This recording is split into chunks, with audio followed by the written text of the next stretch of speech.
Welcome to the Five of Us. We are five outspoken women with close to 150 years of experience as broadcast journalists. We left our jobs on the very same day, and we are dedicated to helping women avoid the many pitfalls common to the workplace. We've heard from hundreds of people recounting tales of woe on the job, and we have done the research, we're putting it all in a book, and we are here to help. I'm Roma Torrey, and along with Kristen Shaughnessy, Janine Ramirez, Vivian Lee, and Amanda Farinacci, we are the Five of Us. Welcome back. It's good to have you all here. It is dangerous to think you are so good at your job that job security is almost a given. Many of you have followed the Good Morning America inter-office romance of Amy Robach and TJ Holmes, both at the height of their career, with the kind of on-screen chemistry that executives absolutely love. But when the two, both married to other people at the time, seemed to flaunt their off-air romance, the public turned, and so did their employer. Now both are looking for work, and reports are that there are few who are interested. The New York Post quoted a source who said, "Taking a meeting is not selling a show. It's almost like amateur hour, and they should know better. They think that if someone takes a meeting, they're interested." Well, when that affair first became public, I actually said, I hope this relationship is worth it for losing their careers over. And Janine, you have always been the one who has stressed the importance of having a plan B. And when you're self-sabotaging, sort of like this, it's more important than ever. Well, I'd like to say that I was a fan of both of them, TJ Holmes and Amy Robach. You know, I've been working a lot from home, so I tend to watch that show in the middle of the day. And I remember them saying, "Oh, we're going to run the New York City Marathon together." And as a former marathon, finisher, I was like, "Oh, I got to watch them," because I was going to be on 4th Avenue, through Brooklyn, where they run, and I tracked them on their phone, my phone. You could track the runners, so I even put their names in my phone. I was just like, "Oh, I'd love to see them just run by." I never saw them. There's so many people. I had no idea you were a super fan. Yeah, I know. Thousands of people running. Right, Fangirling. Yeah. I tracked Anna Cabrera too from CNN at the time. She left CNN since, so I was tracking people I knew or people that I wanted to follow. And they talked about it. I didn't see them on the road during the race, but they did talk about it on the show. And I remember TJ Holmes saying, "Thank you so much, Amy Robach, for convincing me to run." I guess she's a runner and she's done it before, and she convinced them to be a first-time runner. And they were just like so ecstatic and thanking each other for training together. And then after that, then you realize they did a lot more than training together. They were really thanking each other. They were really into this. And so I think the mistake professionally is thinking there would not be repercussions, right? That they would be able to reveal their relationship to their employer, to the public, and that their jobs would be unscathed because they were so good, like you said, because they had so much experience, because they were the face of the show, because they were a ratings magnet. But what they didn't take into the consideration is that they're replaceable. Everyone is replaceable. And so one should never assume that, oh, this workplace needs me. Bulletproof. They can't function without me, because guess what?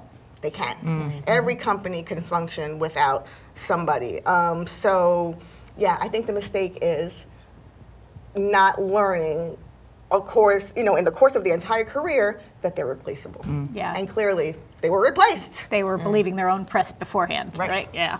And Amanda, when you see Amy and TJ sort of scrambling now for their plan B, and Janine has always emphasized the plan B, they're scrambling because there's so many emotions that go along with being laid off or fired, or they had a severance agreement, whatever it was. So to try to find the plan B while you're dealing with the emotions is almost really I had impossible. A conversation with somebody recently that was talking about leaving a job. You really do go through the 7 stages of grief, right? Mm-hmm. Because, and especially for this situation, I can imagine that they would feel that they were, when they left the job, they were like, whatever, right? Because they were outed publicly and having been involved in a work romance, whatever, and moving ahead with that, maybe felt a little bit untouchable. It'll be fine.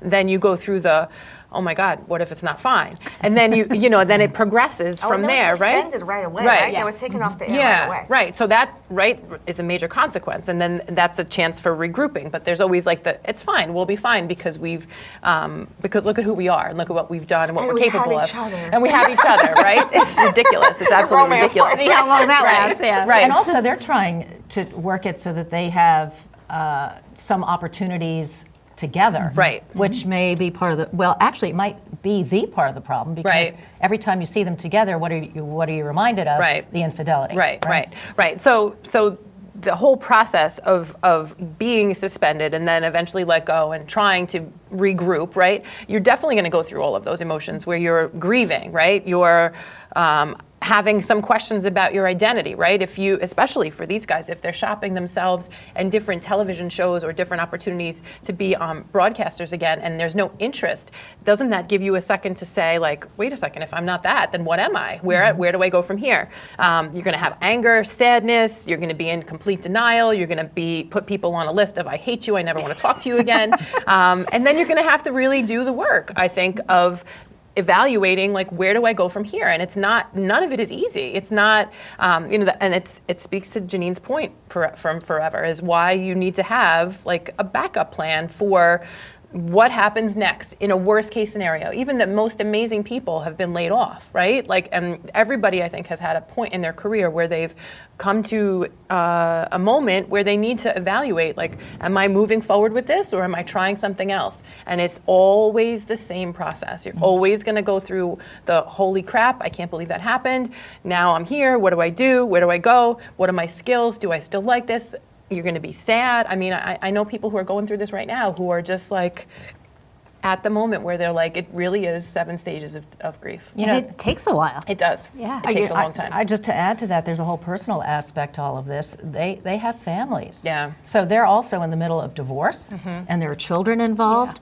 And then on top of that, you start thinking, oh my God, how am I going to afford Right. You're accustomed to a continue lifestyle. this lifestyle that, that I Well, they had a severance agreement, but I have a feeling by the time the severance agreement runs out, their emotions might not have, might not have worked through all those emotions too. So that's another thing. That's awful. Viv, let's go to you.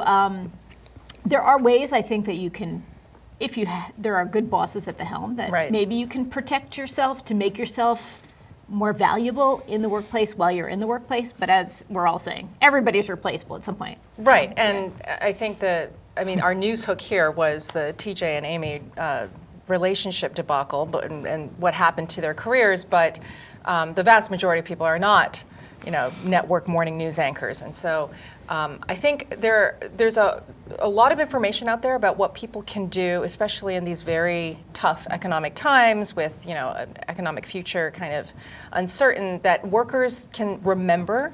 I think replaceability, you should probably think as not something that is like the reality, because the reality is that everybody's an individual. There's a lot of thought out there that says if you have a good boss, you should try to make yourself indispensable in ways that it highlights how human you are. So one, you can make a connection at work.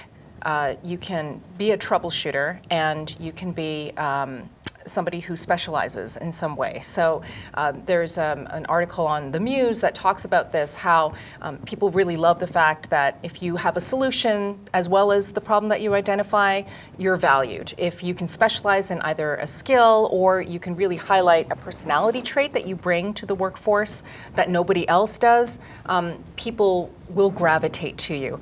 And most of all, I think this idea that you are always replaceable is part of the general theme of, robots are coming, AI is coming, a lot of jobs are going to be lost. But the fact of the matter is, human beings are creating that AI, right? And one of the things that they're really trying to do is make AI as human as possible. But until that happens, you are in your job, and you should try to be as human as possible by making the connection.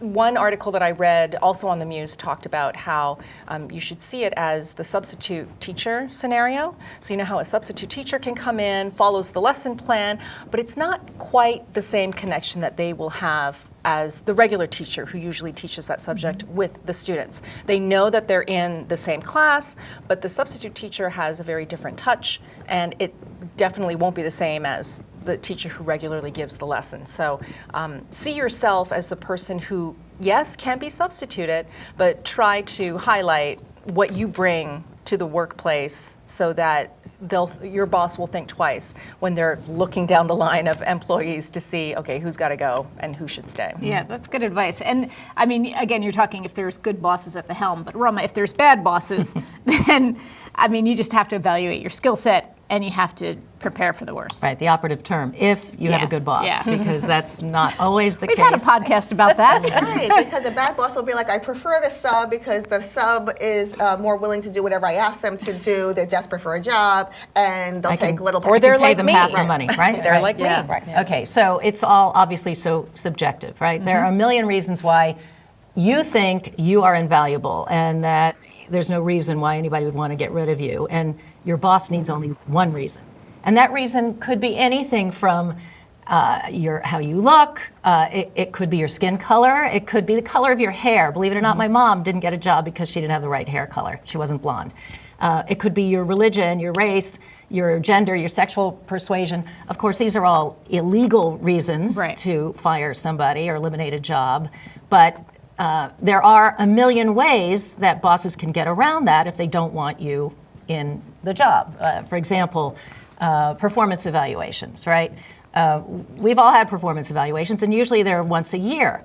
But they could move that up and do every 3 months with performance evaluations. And so suddenly, when you were scoring excellent, you suddenly start to see on these evaluations that you're not living up to expectations or you're below par, whatever it is. And then after 9 months, if they do this every 3 months, there are 3 performance evaluations that they can use to argue against you trying to stay in a job or that you're Or worthwhile. they could put like unattainable goals. Oh, this is your goal for the next quarter, Right. or right, and then it's just like, well, that's not attainable. No, but no. they set it for you as Right. the expectation, and when you fail to meet that because it's ridiculous, then right, it kind of leads to a means to. You know what else they document do? why. They eliminate the top tier. So it used to be, excellent, very good, meets expectations, below, right?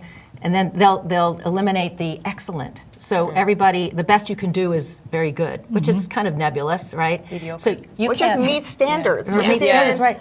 Even worse, but like, yeah, right. You can't argue that. You're average, okay? And then in some cases, they can assign a colleague to spy on you, and then all of a sudden they're snitching on you every little mistake that you make, every error or whatever. If you come in a little bit late, suddenly they're on your ass about that. How come you're 10 minutes late to work? Too many coffee breaks. Yeah, exactly. So I mean, there's so many ways that they can get rid of you, even though you deserve to keep the job.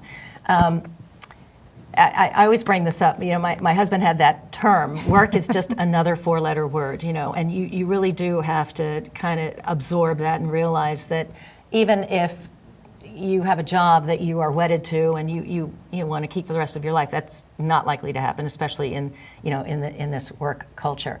But I have to be a bit of a contrarian here because I honestly don't think, we were talking about having a plan A or plan B or plan C or whatever, and if the A plan works, everybody says be prepared that your plan A for a job is not going to work out, so you got to have a B and a C, right? Sometimes we're so focused on doing one thing or another that we, miss the forest through the trees. And Right. there might be other opportunities out there that you're not even aware of. So, I would say, don't be so focused on going in one direction that you miss that something might come at you. And, oftentimes if there is an opportunity that doesn't meet your requirements or your qualifications or whatever it is, you eliminate it. Don't do that so quickly. Keep an open mind. That's basically what. Because you're not my looking thoughts for are. it. Because you're so caught up in your plan A that you're not looking for any opportunities. It's tunnel vision, Yes. right? Well, no, just one other thing I wanted to mention. Sometimes also, though, even though you're great, right? It may not work out in that particular job or in that field. And it always comes to mind, I'm a Pittsburgh Steelers fan, right? I used to go to all the games when I was a kid. And there was a player, that's so funny. I know we have mostly women audience members, so I don't know how many are going to relate to this, but there was a player named Juju Smith-Schuster who was really loved by the fans, and I thought he was great. He was a wide receiver, and he was a good-looking guy. Anyway, he left the team a few seasons ago, and I was crushed because I was rooting for him all the time, and I thought, why would they get rid of him? Well, he wasn't right for the team, right? And so if you think about a job experience as being, a team effort, maybe your particular skill set just doesn't fit, and so it's time to go.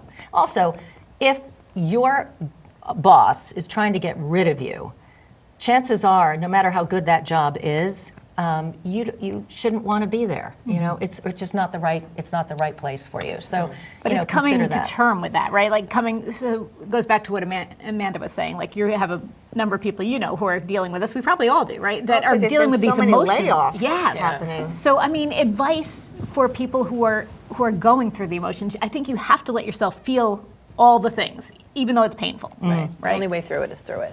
And the other point that I think we should be making here is, like, I know, like, my children are very small still at this point, but, like, eventually they're going to go to college and be looking for jobs in the workforce. And I would say to them what I said to myself, which was, like, get a master's in something, which is not to just, like, throw your money out, whatever, but, like, think about that, right? Like, think about, is there something else that I could be doing later on that gives me a little cushion? Do you have a skill? Do you want to take a certificate program? Do you want to, like, maybe you're a fitness person, or, there's other things that you can fall back on. Like, not everything is, education and skill. Maybe there's, like, a trade you can get into, or, some kind of skill set that you can monetize later on in your life if, like, your original path, like, doesn't work out. I didn't think that my path would be like this, but, like, in the back of my head, maybe I did. Like, Right, I went 'cause to you went- school when I was 20, whatever, to get a master's in public administration. Now I work in city government.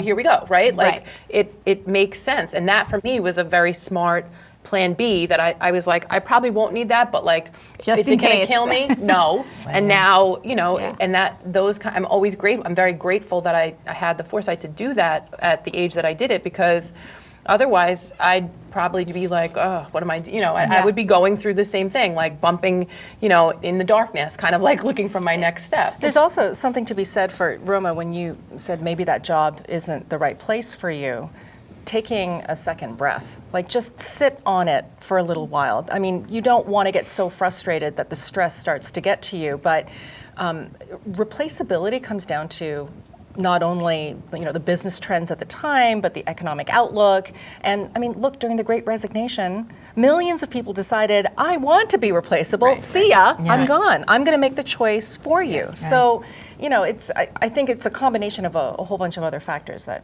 also will go into your decision about whether you're going to put more into the job or not. Yeah, and try not to take it so personally, I guess, which I feel like most people don't get to retire the way they want to retire, right? Or leave a job. I think that, and you don't really think about that. It's becoming more rare. Yeah. Right? It used to be the way. It used to be the way. People spent all this time in the one company, they got a pension, and they retired, when they decided to. And that's just, pensions barely exist. And these companies don't really give a lot of their employees this longevity that a lot of them were seeking. And a lot of young people just want to bounce around anyway. Yeah. So. And I think it's interesting, we've been talking about skill sets as well. And I think if you evaluate what you have, you might be surprised at how many skill sets you have that maybe you didn't use in your own, or you can use them in different ways, I guess, which I think we were all surprised when we left and all the different skill sets that we had that, most people didn't know how to do what we did. So we don't. I think we underestimate ourselves so much of the time and think, oh, what am I going to do? I don't know anything. And you'd be surprised at how much you do know. Yeah. And I saw on, I think it was Indeed, maybe it was LinkedIn, whatever. But no matter where you go, they'll give you a list of categories that you might find yourself fitting into. And I wrote them down, and it's so funny. I have some of these, and I didn't even go to school. Like communication skills, okay, that was a given. Business acumen, no, that would not be me. Interpersonal skills, yes, I think that's pretty me. Bookkeeping, no, I have to go to school for that one. Computer skills, slight. Critical thinking, yes, right? Leadership skills, I'd hope so, yes. Teamwork, absolutely.